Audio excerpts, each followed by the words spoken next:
Definitely not the starters. You're on the End of the Bench podcast from 100.7 The Score.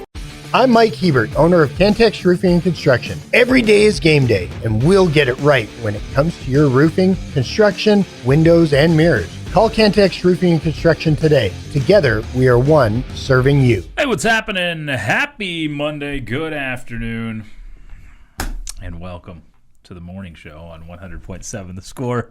We call it the End of the Bench. 100.7 The Score mobile app, TSportsNetwork.com, or watchable on TV, Fox 34 News Now, YouTube, Fire Stick, Roku. However you're taking us in, we are glad that you've decided to do so on the other side of the 4th of July weekend alongside David Collier. I'm Chois Woodman. We got Lucas White across the way taking care of us. Y'all can hit us up. Your thoughts, comments, questions, all of it welcome on the Yates Flooring Center chat line via that 100.7 The Score mobile app. You can even listen in if you are out in Bug Tussle, Texas. What's up, David? What's up? Where is that? East Texas? Never heard of it. I don't know, honestly. Yeah, that seems like an East Texas. It does sound like an East Texas name. So I'm going to guess you're right. Yeah, good call. Out by between Paris and Sherman area. Oh, okay. That's yeah, East Texas, spend much time. Yeah. Mostly, yeah. East, North Texas, kind of right in between. We'll be in North Texas tomorrow for Big 12 Media Days as the Red Raiders get ready for that. 6 different Red Raiders and, of course, Joey McGuire will be in attendance. 8 teams going tomorrow, 8 teams on Wednesday. So we'll get into some topics, some, I guess, storylines that we anticipate coming up for Big 12 Media Days. We can dabble in that. How was your 4th? It's good. Nice and quiet. Not really quiet. But say, is that possible in Lubbock? Yeah, I was about to say. Underground bunker? I've noticed, at least in our neighborhood, the whole inside the city limits thing for the first time in my memory, it seemed like 50% of the people did not follow that ordinance. For the first time? Yeah, it's usually not. This was usually not that bad? I mean, now people, yes, randomly. No, it was almost like, hey, we're outside the city limits. Let's all go outside and. Right. Well, yeah. No, I think that is 0% enforced inside. Oh. Unless you start a fire, then I don't think it is enforced at all inside the city limits. Yeah. Like, don't get me wrong. I love cops. I'm just curious, like, what are they doing instead of well, they're probably popping people out at just waiting, make sure no one's drunk driving. I was about it's probably a little more, because if you go get all of those people, yeah, you would fill up the tank quite a bit. So yeah, it is amazing to watch the war zone that is Lubbock. If you just because you can see for miles. Yeah. If you can get up high somewhere and just watch the horizon. Well, what we usually do is we go to the edge of town to watch the quote unquote legal firework area. One. Yeah. And where we usually set up was consumed by people popping their own fireworks. Kept the bugs away. The smoke show did. That's good. So that's good. It was good. We went to watch for like 45 minutes, and then we're like, all right, we're good. Let's go back to the house. You got enough? Then we put the dog in a bathroom with a fan loud enough where you couldn't hear what was going on outside. And dog get pretty nervous? Yeah. Oh, yeah. That's the worst. That's the worst part of 4th of July is when you have a dog that doesn't do so well with them. Yeah. Yeah, that's the rough part. So, what is the statute of limitations when it comes to date and firing fireworks? Because we still had plenty going off last night in our area where they were popping loud at 10 p.m. It just depends on when the holiday is, right? You would think if it's on Friday, Sunday, I guess shut it down after Sunday, right? You would hope. Maybe. I'm usually one that I kind of follow that rule, but we got family coming in like midweek this week and still have fireworks. Yeah. So I'm like, how much do we disturb? I think there is like a cutoff. Don't go after 11. Yeah. Oh yeah, without a doubt. Yeah. Yeah. I think still going at midnight. Yeah. Well, I mean, it gets dark at 9 something now. 20ish. Yeah. So, I mean, if you can't get all of them out from 9:20 to 11, maybe you should share that money with the Texas Tech baseball program or something like that. Maybe. We'd love to have y'all's thoughts, your comments, your questions. Bring them in on the Yates Flooring Sitter chat line. You can tell us how your 4th of July went. You can tell us what you want to hear at Big 12 Media Days, topics, questions you want to ask, those sorts of things. The College Football 26 video game, the pre-release is today. So, if you bought the early version. Yeah, I think at 10 o'clock today. Is that what it is, our time? 10 our time? 10 a.m., yep. What the heck? I thought it was like a midnight thing. I did too, but then I was... people are trying it. I was told otherwise last night whenever I texted one of my friends and said, well, we'll see you later. Because I know he's just going to be... I saw some sports writer that covers TCU that I interviewed last year. Uh-huh. He played the equivalent of 83 days last year's football game. 2,000 hours, I think is what he said. Oh, my gosh. And it worked out to 83 days. He played EA Sports College Football 25. 83 days. That's a lot. That's a lot. A whole lot. I think I did something because it tells you the number of hours. Yeah, I'm well I think aware. I did something like 50 hours, and I was like, man, I'm playing too much. Yeah. Oh, yeah. That's too much time. You look and you're like, man, I'll play Call of Duty, and I'm looking, I'm like, man, this is way too much time.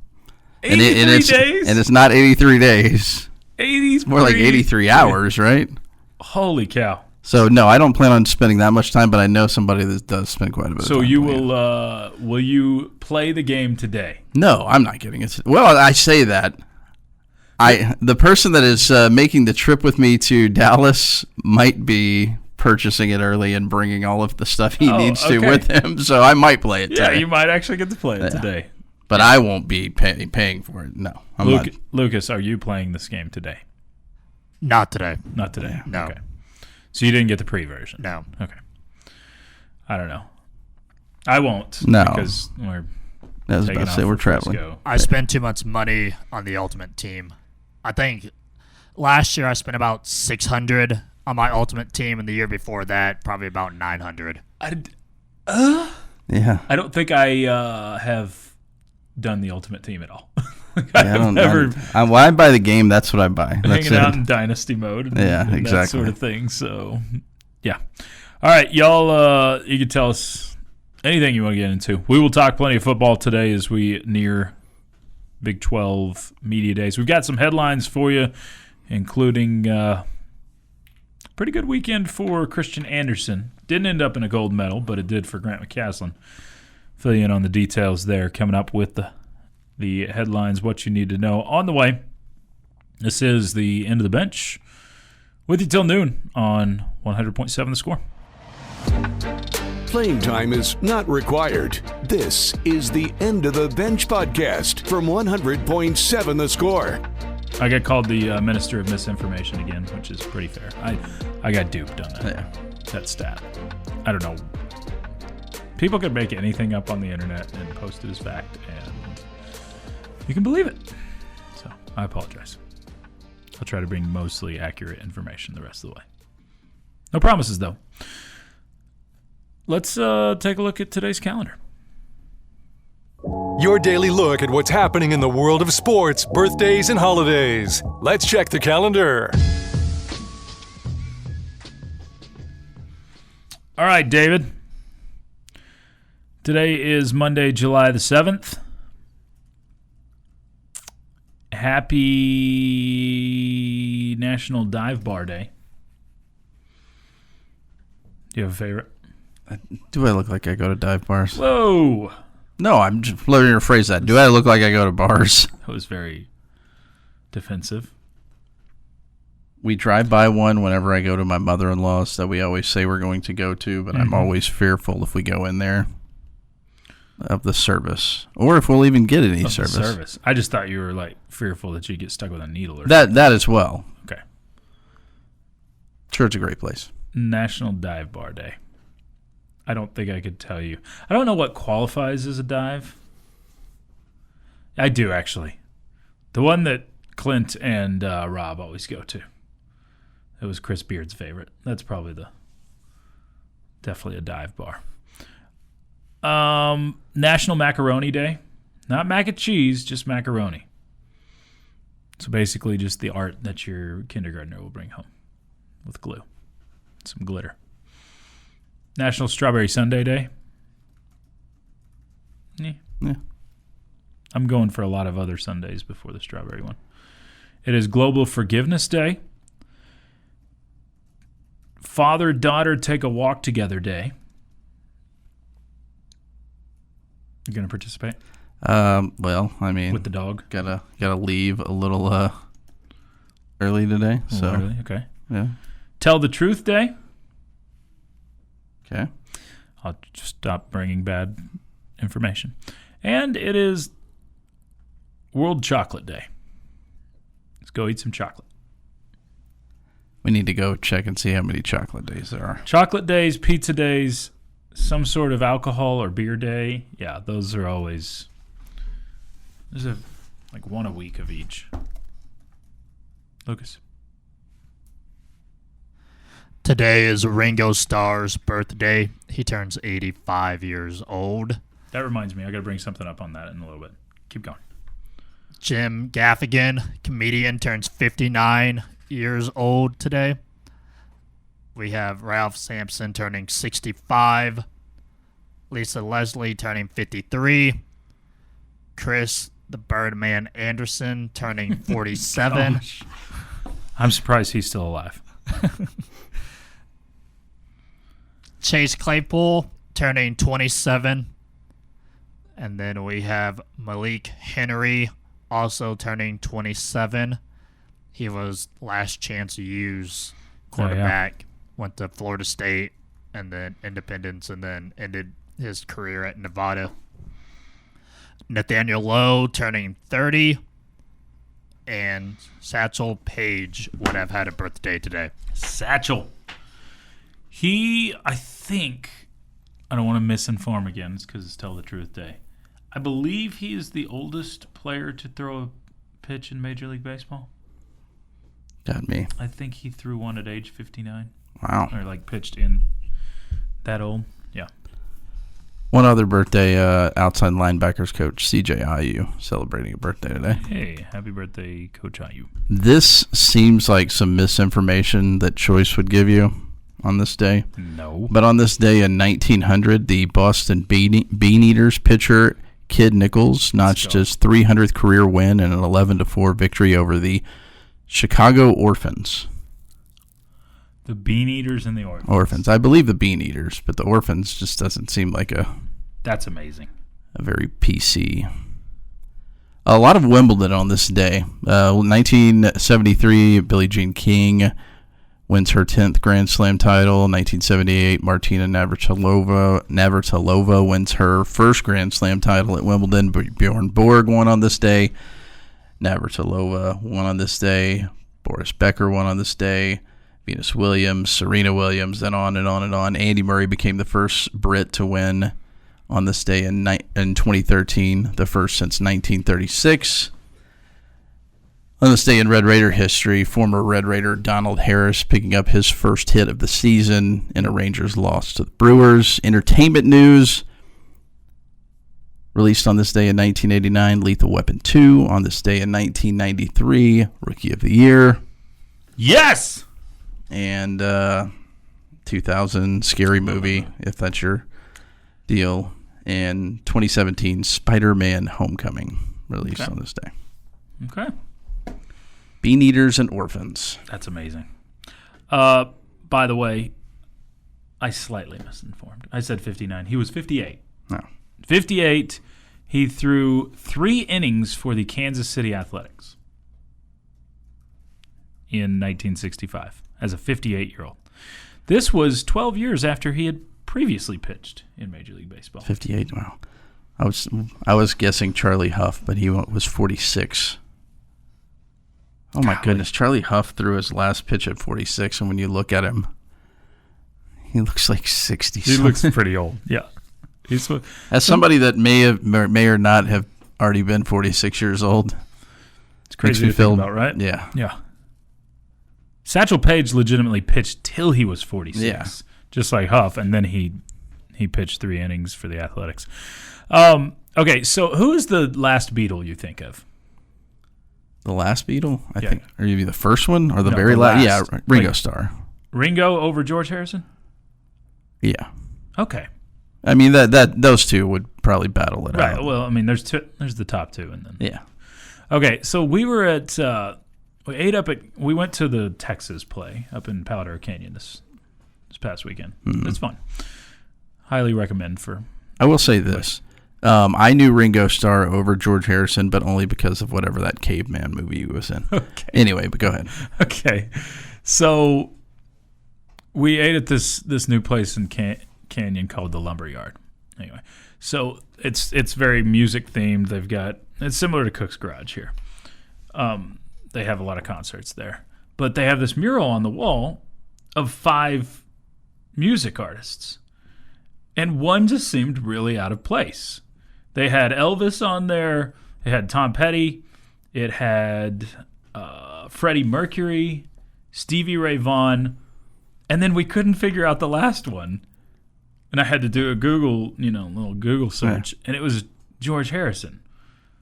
I'm like, that is you random. got those other 4 guys, and you didn't go with Lennon or McCarthy. They went with Harrison. It just felt very odd and out of place. But I don't know. Maybe there's some Harrison fans out there that would. Well, maybe Paul McCartney and Lennon. Maybe you couldn't put. Maybe their family wouldn't let them put pictures of them up. Maybe they're that strict about that. Maybe that's possible. I mean, McCarthy's still alive. McCartney. Thanks. I screwed that up badly. Misinformation, man. Got to keep it going. I'm just trying to help you out here. You're thinking of the Dallas Cowboys former head coach. I'm not awake yet. Paul McCartney and the Wings. He's still alive, though. Yes, he is. Are they all dead besides him?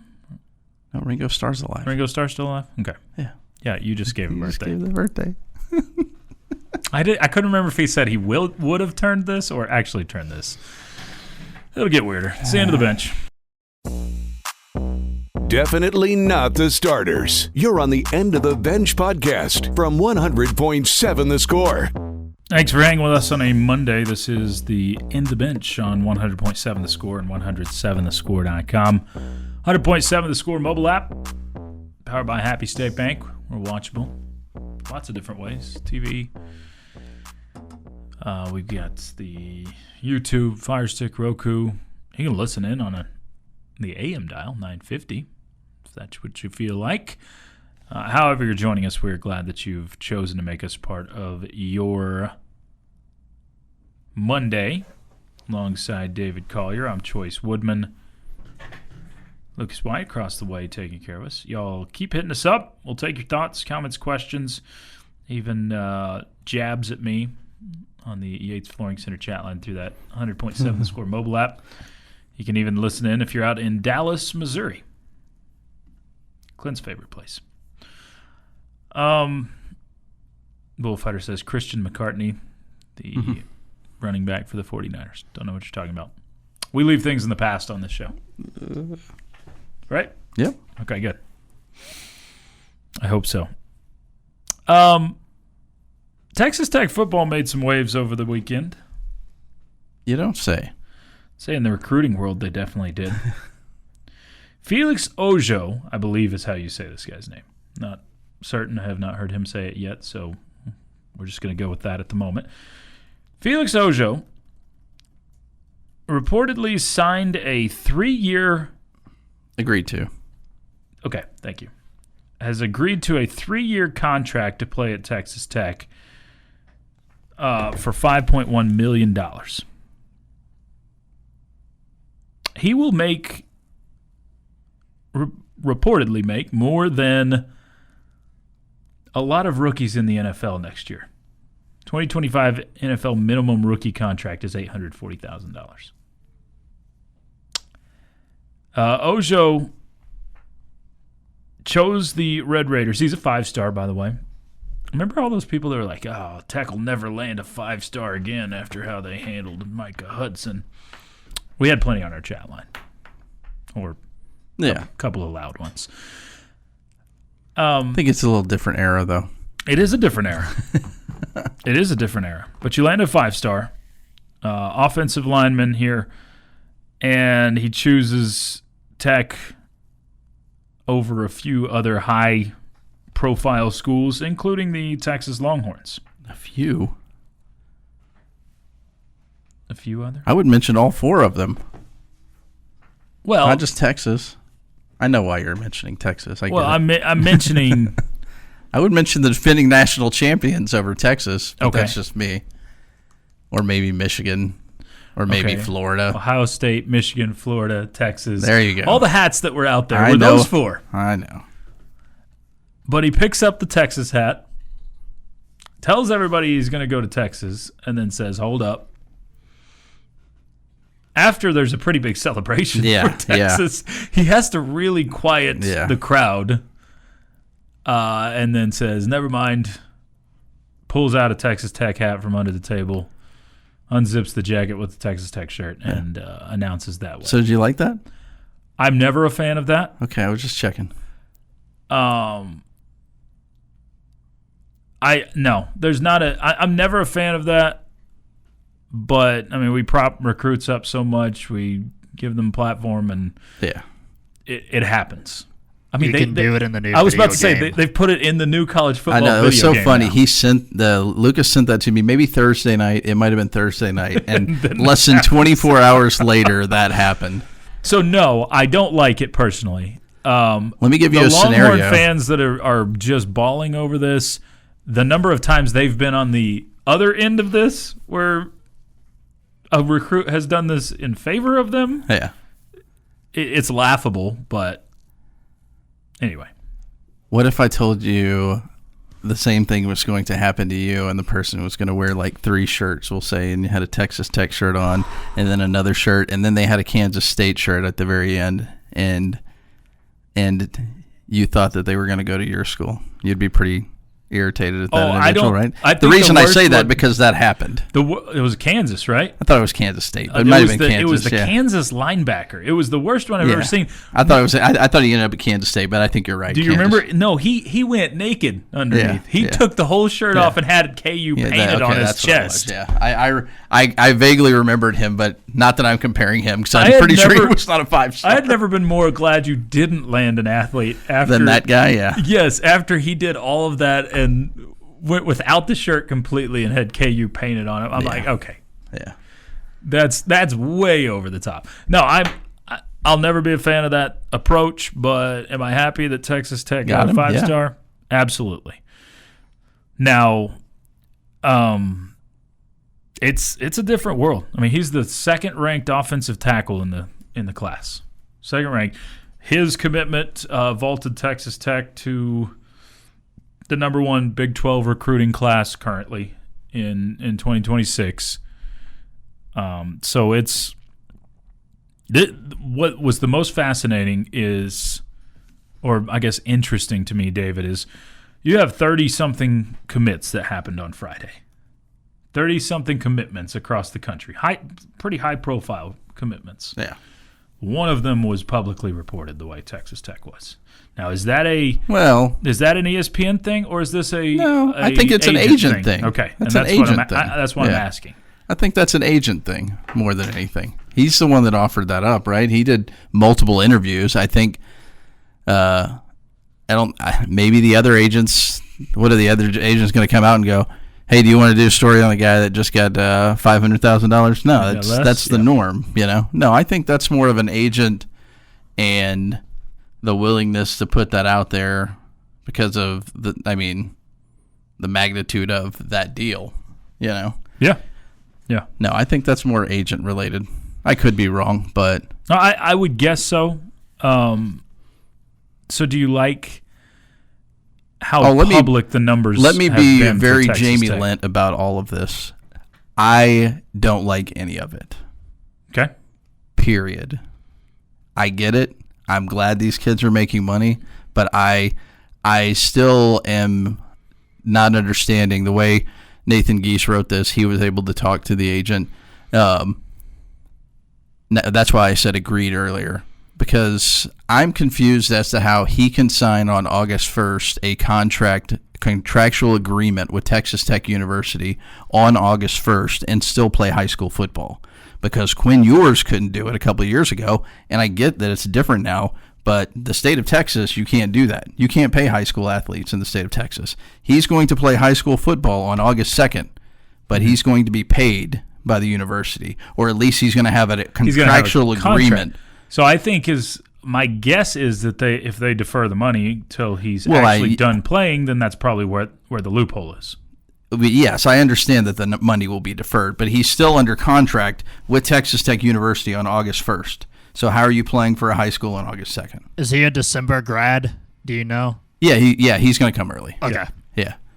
I figured as much. Almost everybody does now. But I was about to say most of that's my confusion. And if somebody wants to explain it to me, I don't necessarily have to. I get that there's a loophole there that allows that to happen, but that doesn't mean I have to like it.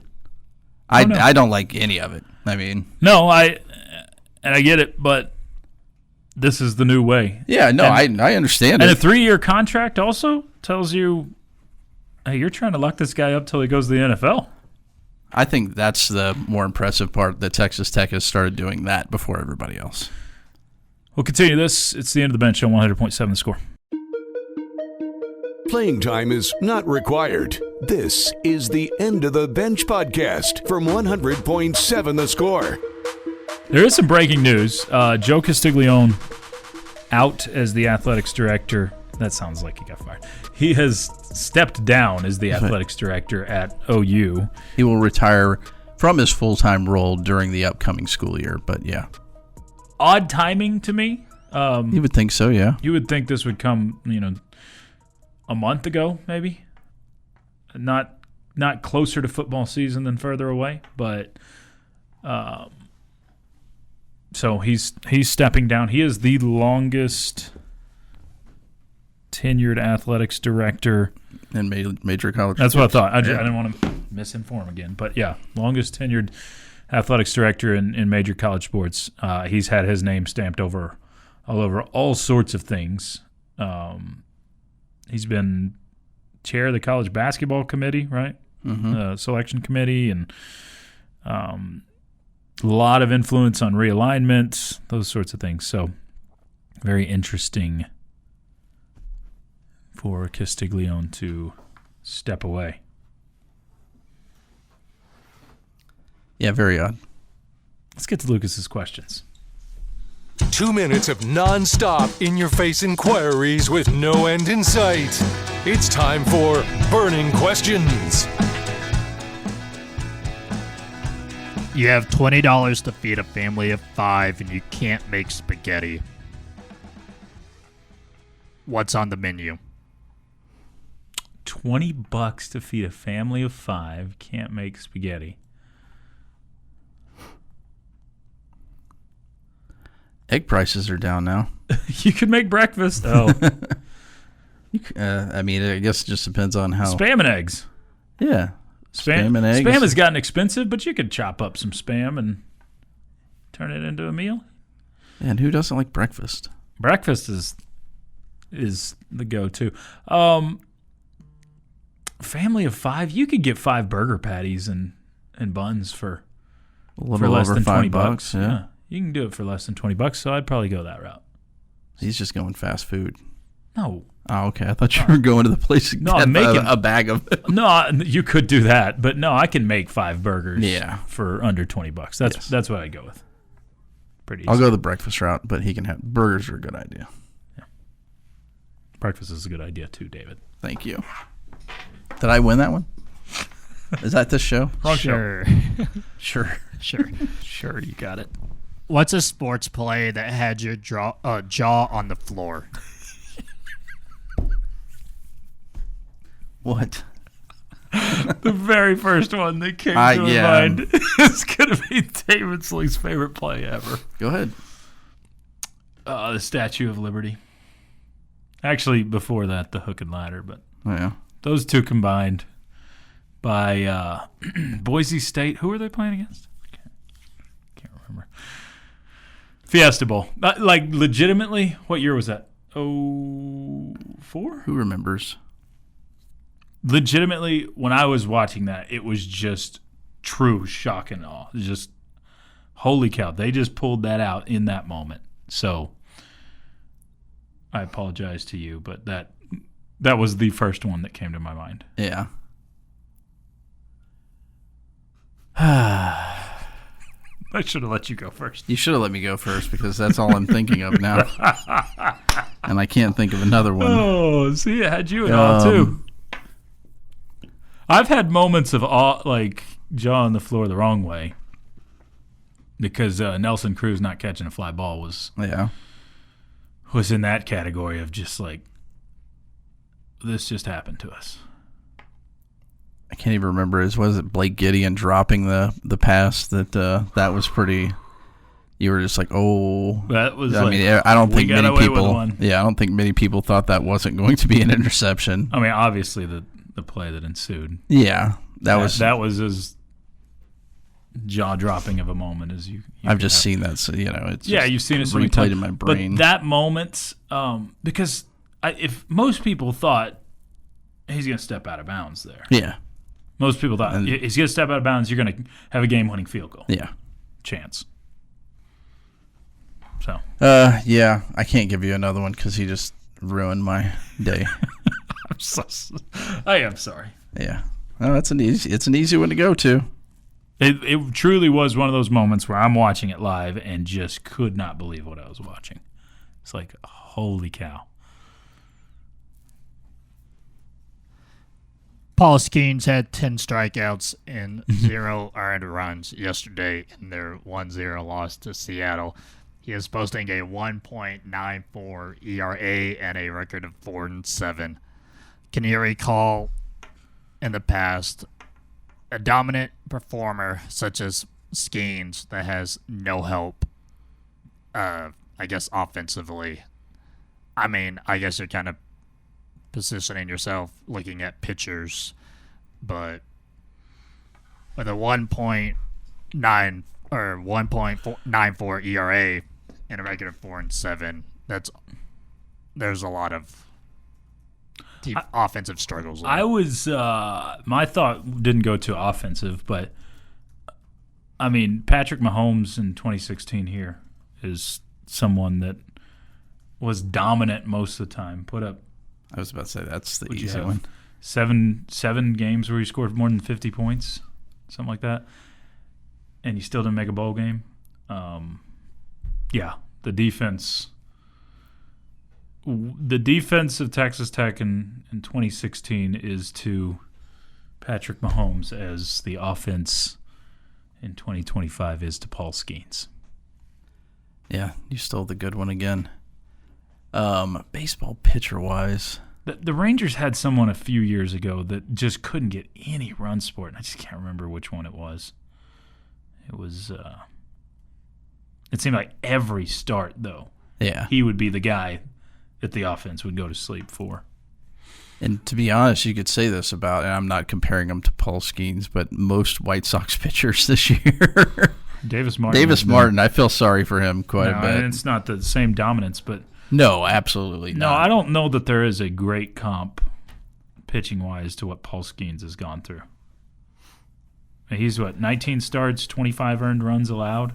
Yeah. And 4 wins? It's terrible. It goes back to that whole card thing that we were talking about. And would you want these season tickets for the Pirates? I don't think I would because Paul Skeens is not going to be there. Man, I don't know. Still, season tickets to Major League Baseball. I did get to think about that. It's hard to go to a baseball game and not buy something. Yeah. To eat, and that would get so expensive. It's hard. You're really not going to make your money back. I think I can, if I go to a baseball game, I can go without eating. I'll time it where I can do that. But if you take other people, somebody's wife, eating. kids, we're going to end up. A lot of times you money. got to buy food for the kids just to keep them entertained. Yeah. Attention spans aren't quite the same. Yeah. Playing time is not required. This is the End of the Bench podcast from 100.7 The Score. All right, I got win totals for you. Brett McMurphy tweeted out the Circa Sports updated win totals in the Big 12 Conference. I will read them off. I want you guys to give me the 3 in the Big 12 that you are most confident in. It could be over or under. 3 that you're most confident in, and I want you to give me the 3 you would absolutely stay away from. Okay? Okay. All right. Arizona State, Kansas State, and Texas Tech all win totals at 8.5. These are regular season wins. Baylor, Iowa State, Utah, 7.5 wins. We got Kansas at 7. I hate win totals that don't have a half. Yeah. BYU, Houston, TCU at 6.5. Cincinnati 6. Colorado 6. Arizona, Oklahoma State, UCF 5.5. And West Virginia 5. So what this tells you is that Vegas expects 12 teams to qualify for a bowl game. Qualify, yeah. Qualify. That's a lot. Also tells you that Vegas expects the league to be a very mushy mess and not have a clear front runner. Yeah. That everybody's going to cannibalize each other much like last year. Except maybe even worse based off these win totals. Now, they're there to make money and try to do their best. So, of those win totals, who are the 3 that you feel very confident in that they will be on one side or the other? Texas Tech. More than 8.5, I assume. Yeah. You're not going the under. Probably Baylor Mm-hmm. and Iowa State. I'll just go with those 3 clumped together. Okay. Those are my 3 confident. So you're more on all 3 of those. Yeah. 7.5 for Baylor, 7.5 for Iowa State, and 8.5 for Texas Tech. You're taking the over on all 3 of those. Yeah, I think so. Okay. Lucas, do you have ones that you are confident there'll be more than? I'm confident in West Virginia over 5. Okay. I am confident under for Colorado at 6. Mm-hmm. And then I am also confident with over for Tech 8.5. But just to be different, I will say... Oh, you don't have to be well, different. I mean, I'm also going to do over on Utah 7.5. Okay. I'm not going to be different because Texas Tech, it's 8.5. Nail it down. Baylor, same thing. 7.5. I think Baylor could be... I think it could be Texas Tech and Baylor in the Big 12 championship. I think that's one of the many possibilities. And I'll go Arizona under the 5.5. I think they are the bottom feeder of the Big 12 this year. I just don't see them. They didn't make a lot of progress in the portal. They didn't get a lot better in the offseason. And they were a 4-8 team last year. Yeah, I'm pretty confident in Colorado not being good. Arizona not being good. Probably not covering theirs. And I don't really know about Cincinnati, but nothing excites me about Cincinnati. Okay. So if I had to pick 3 unders, I would pick those 3 for my unders. Who's the ones you would absolutely stay away from? Because you don't have a clue if they're going to be. Yeah. Kansas. Kansas is number 1 for me. Yeah, I'm so confused with Kansas. I wouldn't touch the Houston one either because, again, I like Willie Fritz, but I know. And 6.5, Oklahoma yeah. State, too. I don't know about Oklahoma State. What do they get, that's going to change anything? Yep, Kansas and OSU are the top 2 on my list of 7 wins for Kansas. Absolutely could happen. They could be 5-7. Heck, they could get to 9 wins this year. I have no idea. Oklahoma State's the other one. I think they're going to be bad, but it's still Mike Gundy. And I give him enough benefit of the doubt that there's been plenty of years where they should have been bad, and he's pieced together 8-win seasons. Yes. So that one, So OSU is one I'd stay away from. The other one is K-State at 8.5. Yeah, I think they're floating somewhere in the 8-win range. Wouldn't be surprised at 9. Wouldn't be surprised at less than. But I wouldn't touch K-State because they have what I deem as somewhat of some inconsistency at quarterback with Avery Johnson. Lucas, you got any that you would lay off of? Yeah, I would stay away from Kansas State as well. I would also stay away from BYU. It's hard to judge without quarterback, yep. And I would also stay away from Cincinnati. So BYU, by the way, has dropped down with this latest one. They were 7.5. They've gone down to 6.5. Yeah. So the Retzlaff was worth a win in Vegas, according to them. Yeah, someone on the chat line says Tech will win 9 games next year, including the bowl game. Oh, so that would they be would not cover that. Not too pleasing if that was to happen.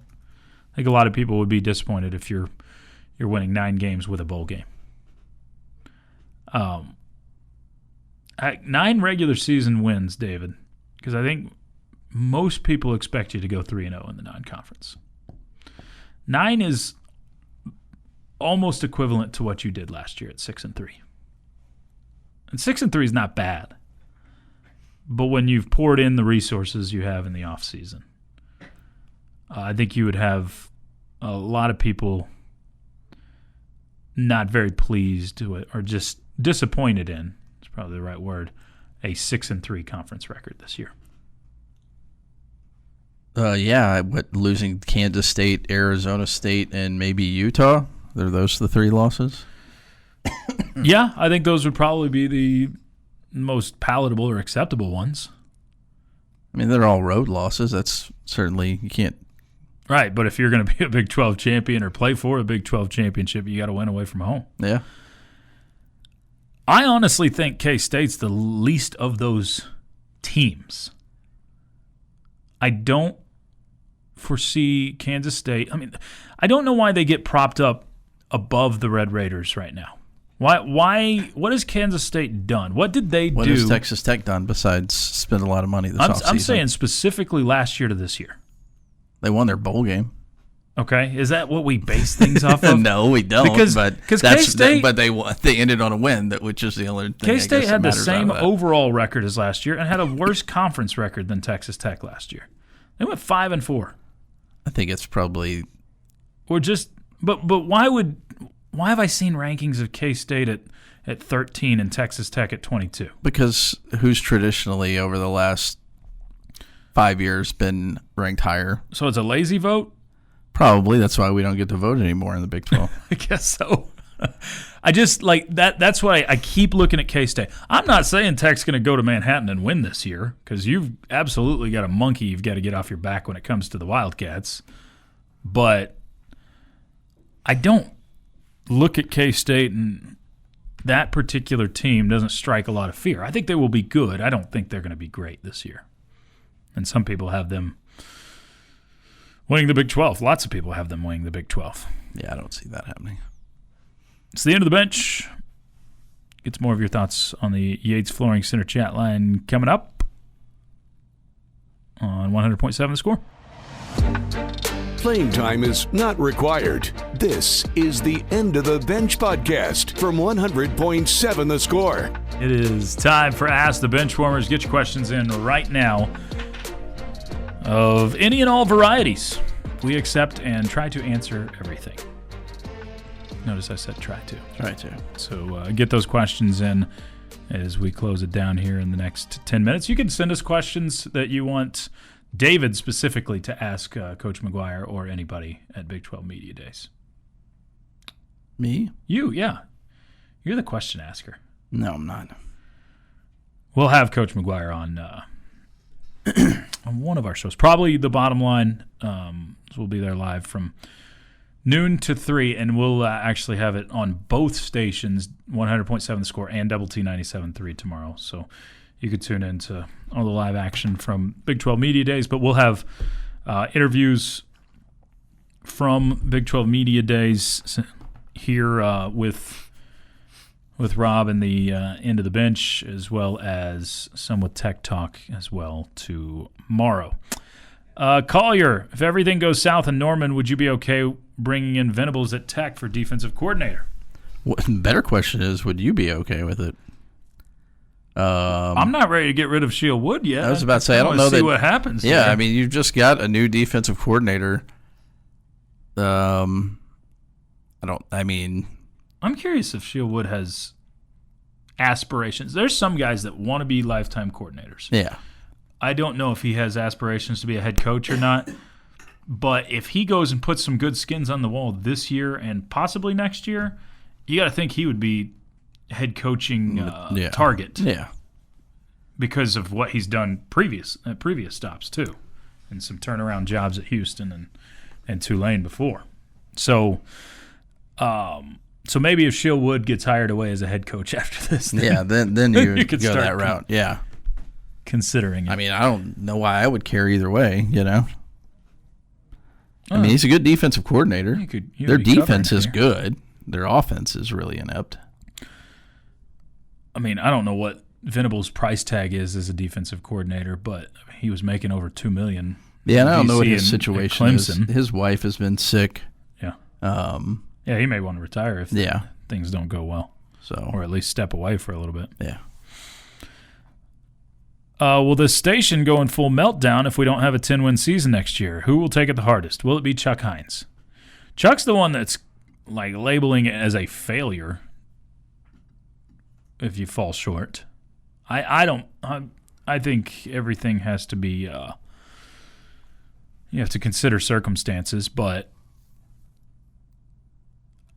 station go into full meltdown mode? No, we will have we'll still have things going in basketball and baseball and softball season, and and we'll continue on into 2026 too for football season. So I really hope our station, this sort of job is so much more fun when you're winning. It's a lot more fun to talk about when you're winning than losing. But we'll survive just fine.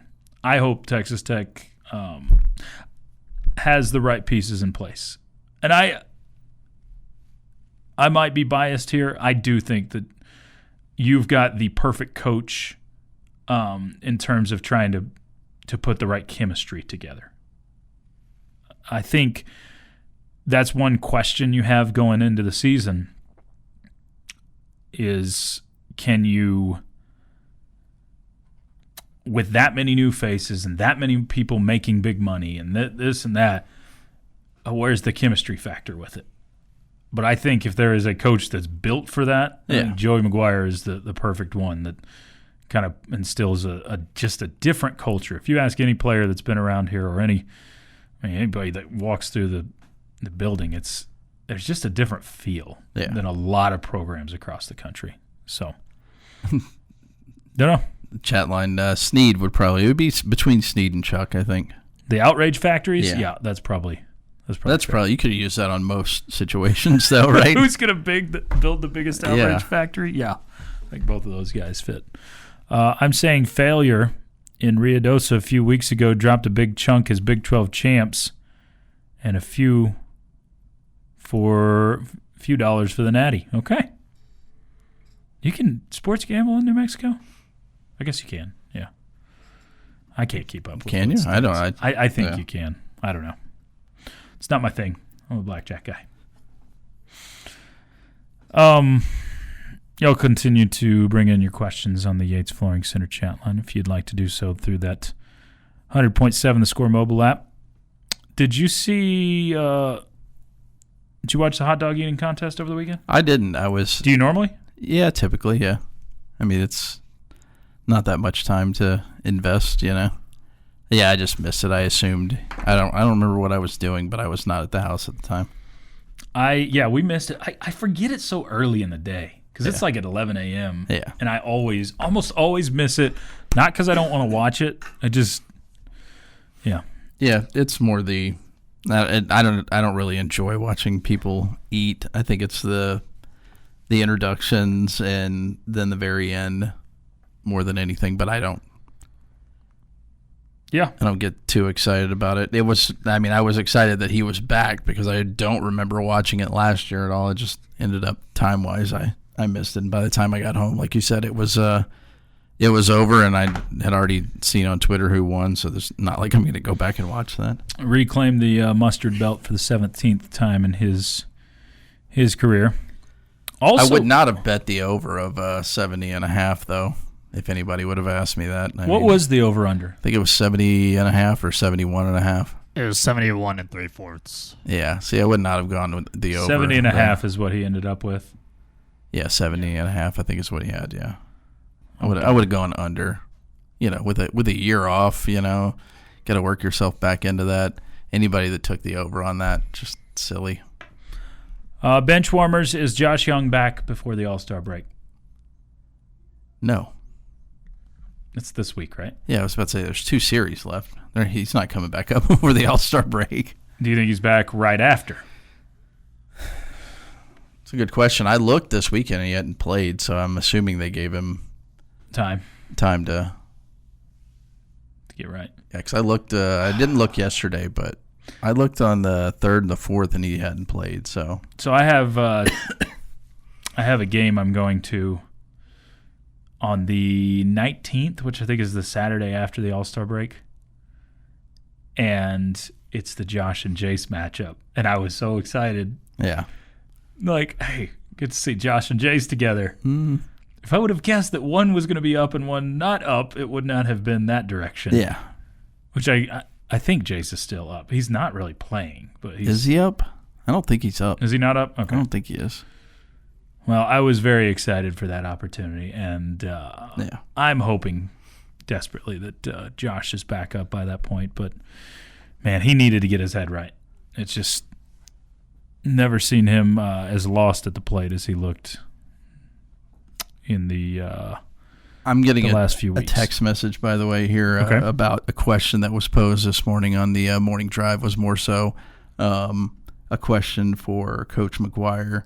Okay. And the question would be, Chuck's question would have been something along the lines of, is it a failure if you don't make the Big 12 championship game? So he was asking a question, I guess, is what Chuck, like, I guess one of the. Okay.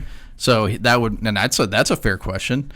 I mean, whenever we talked to Joey right after all of this stuff happened, I asked him about the expectations and pressures of the upcoming season. And I think it's a fair question to straight up ask him, is it a failure if you guys don't win the Big 12 title? Now, I agree. You can still work your way around that if you play in the Big 12 championship game and don't win the title but still make the playoff. There's only one avenue for that, right? Being at least an 11-win season. Yeah. Regular season team. Yeah, I would think so, yeah. And you'd have to be 8-1. You lose in the championship game. Yeah, and then work your way in. And then somehow get in just because you're ranked so high. I think that's the only way that Big 12 gets 2 teams in this year. So that's another question we can ask him about, because he doesn't care for the biases that come in college football either. Yeah. We will bring you live coverage from Big 12 Media Days tomorrow, presented by Accurate Air. Till then, we hand you off to the bottom line, which is coming up next. For David Collier, Lucas White, I'm Chois Woodman. This has been The End of the Bench on 100.7 The Score. This has been the End of the Bench podcast from 100.7 The Score. Go to 107thescore.com for more from the Double T Sports Network.